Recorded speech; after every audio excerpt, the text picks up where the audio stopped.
নমস্কার সবাইকে, সবাই কেমন আছেন? আমি তৃষ্ণা আপনাদের জন্য নিয়ে আসছি নতুন একটা রেসিপি। তো আজকে আমি আপনাদের রান্না করে দেখাবো শাপলা ভাজি। তো আমরা কিভাবে শাপলা রান্না করি বা ভাজি সেটাই তোমাদের দেখাবো। তো এখন তো শাপলার সিজন, তো শাপলা দিয়ে অনেক কিছু বানানো যায়। ডাল রান্না হয়, বড়া বানানো হয়, ভাজিও করা যায়। তো চলো আজকে সিম্পল পদ্ধতিতে শাপলা ভাজি করে দেখাবো। কড়াইতে তেল গরম করতে দিয়েছিলাম। তেল গরম হয়ে গেছে, এখন দিয়ে দেব 1 চামচ কালো জিরা, দিয়ে দেব পেঁয়াজ কুচি আর কাঁচা মরিচ। এখন আমি পেঁয়াজটাকে একটু ভেজে নেব লাল লাল করে।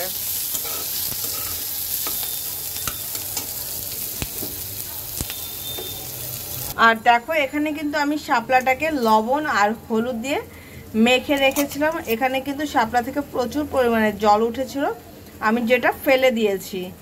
আমি এখন এটাকে দিয়ে দেব। আর যখন দেব না, ঠিক এইভাবে জলটা চিপড়ে দেব, তাহলে হবে কি ভিতরে যে জলটা থাকে সেটা আর ভাজার সময় তাহলে হয় কি খাওয়ার সময় কেমন যেন লাগে।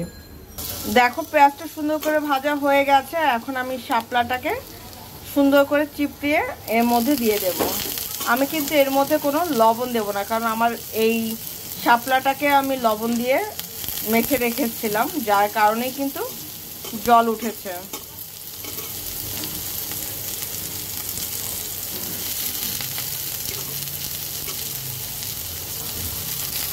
তো শাপলা খুব বেশি ভাজার দরকার নেই, মিনিমাম 2-3 মিনিট ভাজলেই শাপলাটা নরম হয়ে যায়। নরম হলেই কিন্তু শাপলাটাকে খাওয়া যায়।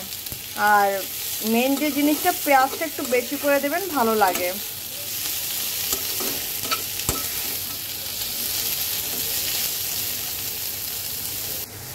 এখন আমি দিয়ে দেবো সামান্য পরিমাণে হলুদ। হলুদটা দেওয়ার পর একটু মিক্স করে দেব।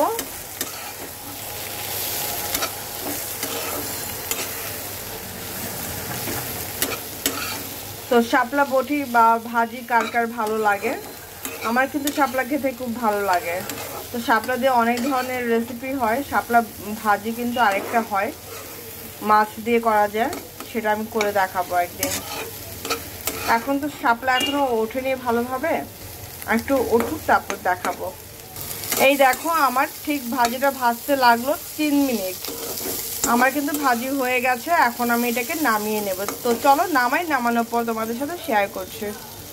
তো এই হচ্ছে আমার শাপলা ভাজি। একবার হলো রান্না করে দেখো, ভালো লাগবে আশা করছি। তোমরা হতাশ হবে না। এরকম সিম্পল রান্না কিন্তু অনেক সময় খেতে দারুণ লাগে। তো যাই হোক, সবাই ভালো থেকো, সুস্থ থেকো, আশীর্বাদ করো আমি যেন নিত্য নতুন তোমাদের জন্য ভিডিও আনতে পারি।